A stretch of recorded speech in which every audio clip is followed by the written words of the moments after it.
Minister. Minister, it's been over 5 years since the release of the final report on the National Inquiry to the missing and murdered Indigenous women and girls.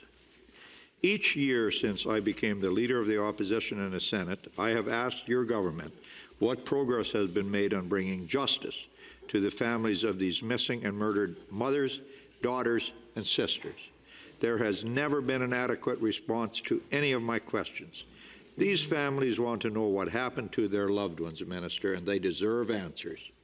Minister, how many of these cases have been resolved by the RCMP? How many arrests have been made? How many charges have been laid? And how many convictions? Thank you, Senator. Minister. Question, and let me just preface by saying that the issues around missing and murdered Indigenous women, girls, and Two-Spirit individuals is a national crisis. Since taking office in 2015, we have been working towards addressing the underlying issues around MMIWG. As you know, we called for a national inquiry, and the 231 calls to justice were received, and we have been implementing those calls to justice. We have been working towards a proactive manner in order to ensure that future cases involving missing women, girls, and Two-Spirit individuals don't continue, and as a result, we have built shelters for specifically focused on Indigenous women. We're supporting frontline Indigenous victim services. We've opened 36 Indigenous-led policing services have been implemented, and 12 new cell towers along Highway of Tears in BC. Just earlier this year, we have initiated a pilot project on what's called a Red Dress Alert that is meant to alert local communities when someone goes missing, an Indigenous woman, girl, or Two-Spirit individual goes missing. We're implementing this in Manitoba, and we hope to expand this across the country. Senator Platt. Last year, when I asked this very same question to the former Minister of Public Safety, Marco Mendocino, I was told and assured your government would provide the latest update to my questions. As today, I received no response to my questions, similar to what I just got today. And sadly, this is no surprise from this soft-on-crime government. Minister, why can the NDP Liberals treat victims of crime and their families? Why can they not treat them with respect? Monsieur le Ministre. Dear Senator, I wish to just highlight that this should be a nonpartisan issue. The issues around missing and murdered Indigenous women, girls, and Two-Spirit individuals is a deeply troubling issue across Canada, one that I think should have bipartisan support. And I would like to highlight that as a government, we did call for a national inquiry. We're in the implementation of the MMIWG report. We've received it. There's 231 specific calls to justice that we're working on. Some of them are quite complex, but at the end of the day, it's about ensuring that the conditions are there for Indigenous women to be safe in their communities, and that is the work that we will continue to do.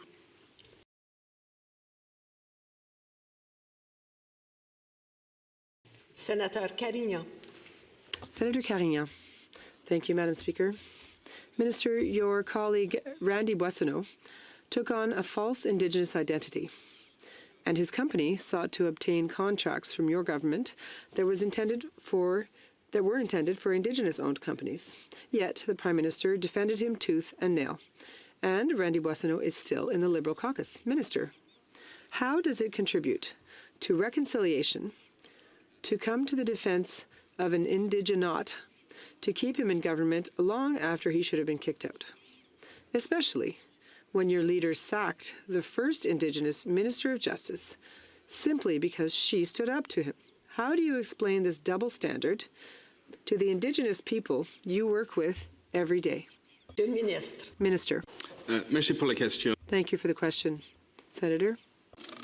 You know, I will say that Randy Boissonneau has taken or has removed himself from cabinet with the agreement of the Prime Minister, and he is working to defend his name.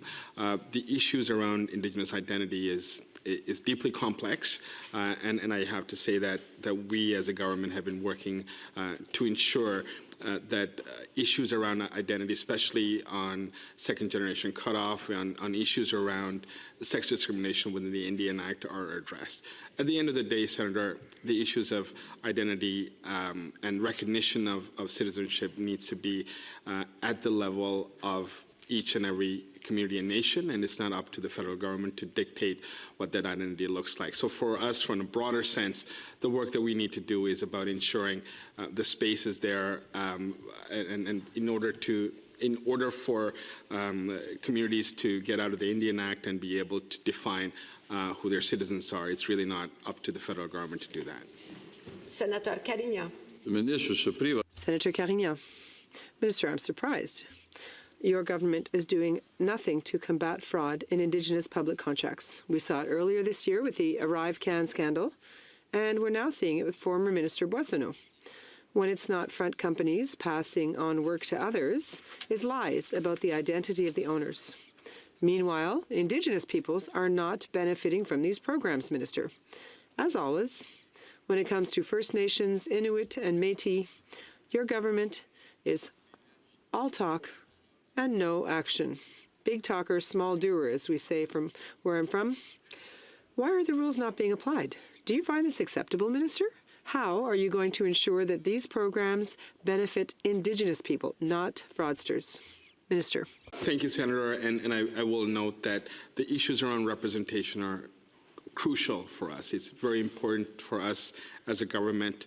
And yes, it is complex, it is difficult, and I will note that as a government we've moved towards ensuring that there is diversity and particularly inclusion within our institutions, including the appointment of the first Governor General who's Indigenous, the appointment of the first Indigenous Supreme Court Justice. We will continue to ensure representation of Indigenous people at every level of government, and that is a commitment that we made in 2015, and that's a commitment that we will continue to adhere to and to address. Senator Pate. Thank you, Madam Speaker. Welcome, Minister.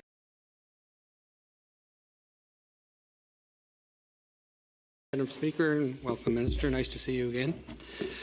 On August 23rd, the independent chairperson and members of the Residential School Documents Advisory Committee suspended their roles, citing over a year of ignored requests for additional federal funding to contract experts to audit and retrieve on-catalog records and other activities.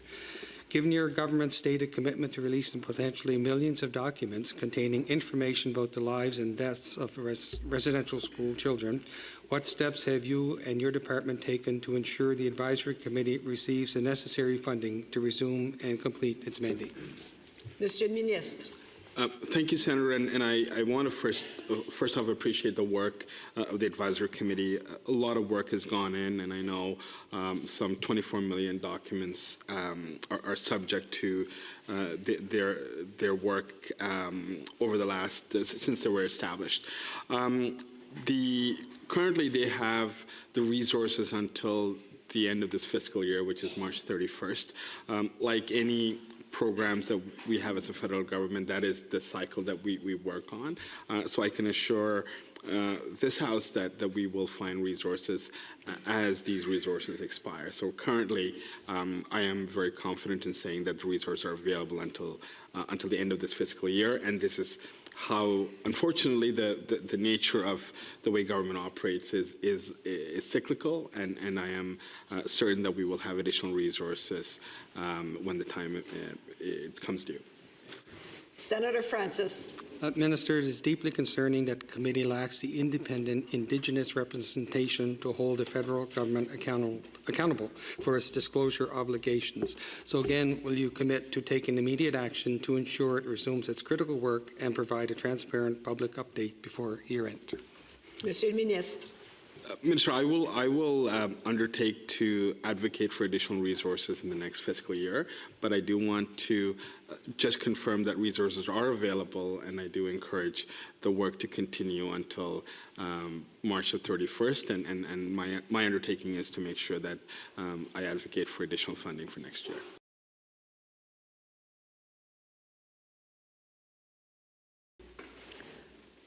Hello, Minister. On September 19th, the Tribal Council representing 14 First Nations on Vancouver Island declared a state of emergency due to the ongoing opioid crisis.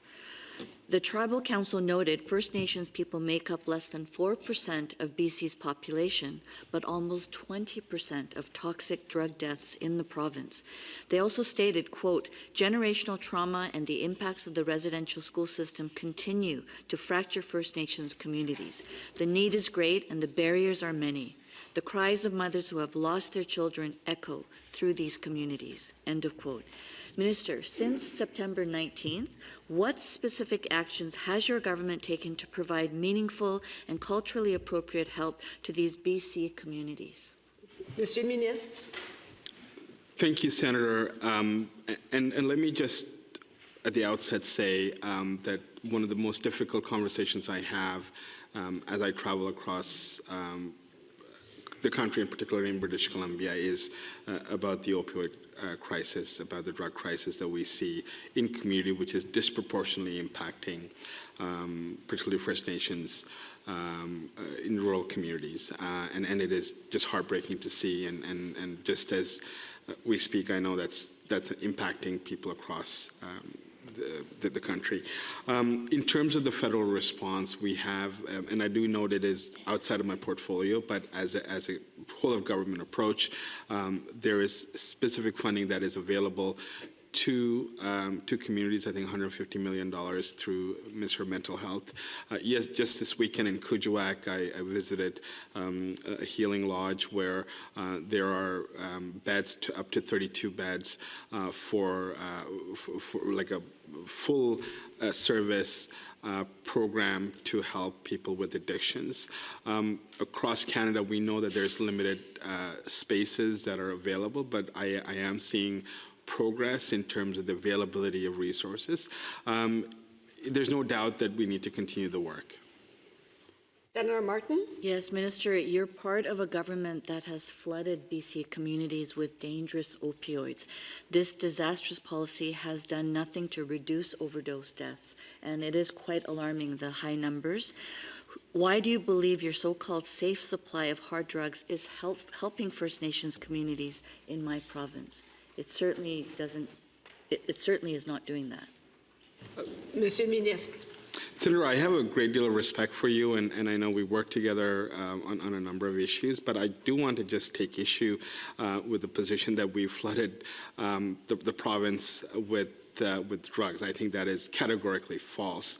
What we're doing is taking an approach, multiple approaches based on what each jurisdictions have asked for, and with respect to British Columbia, it is a response to what the province of British Columbia had sought from the federal government. So we are here as partners for provinces because we're not the ones providing the services nor the frontline work.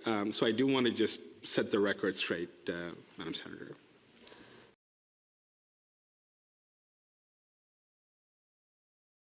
Senator Brazeau. Merci, Madame la Senator.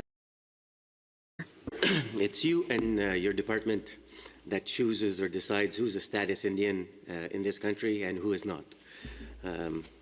This card is issued, a certificate of Indian status.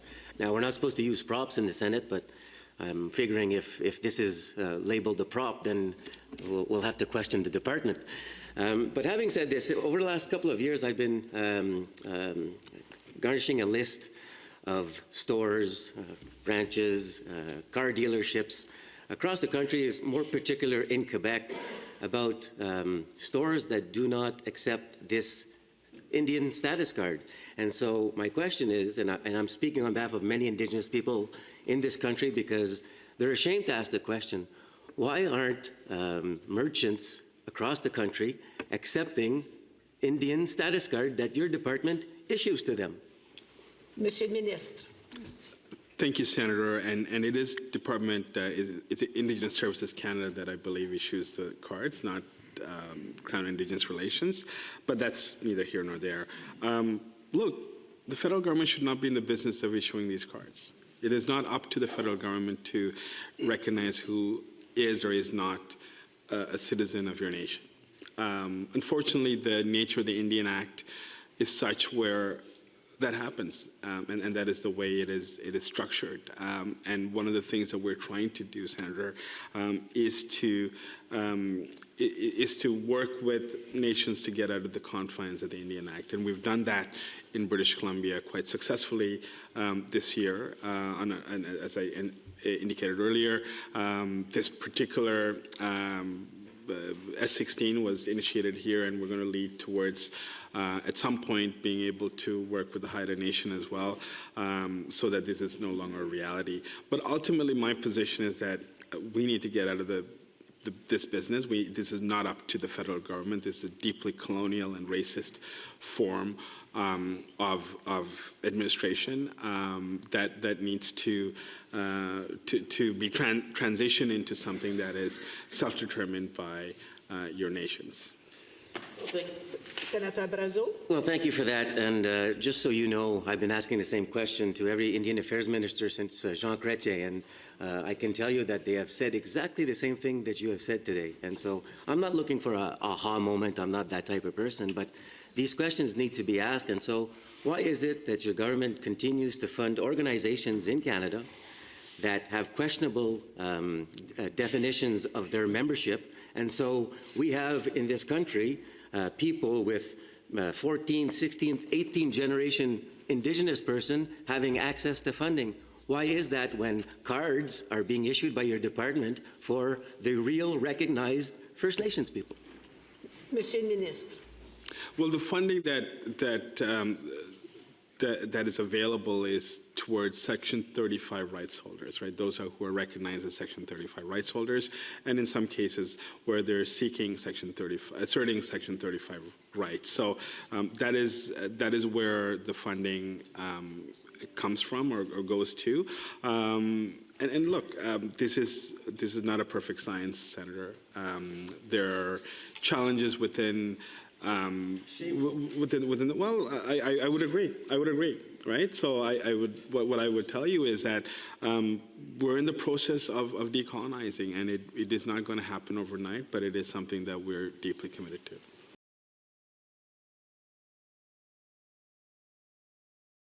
Speaker. Good evening, Minister.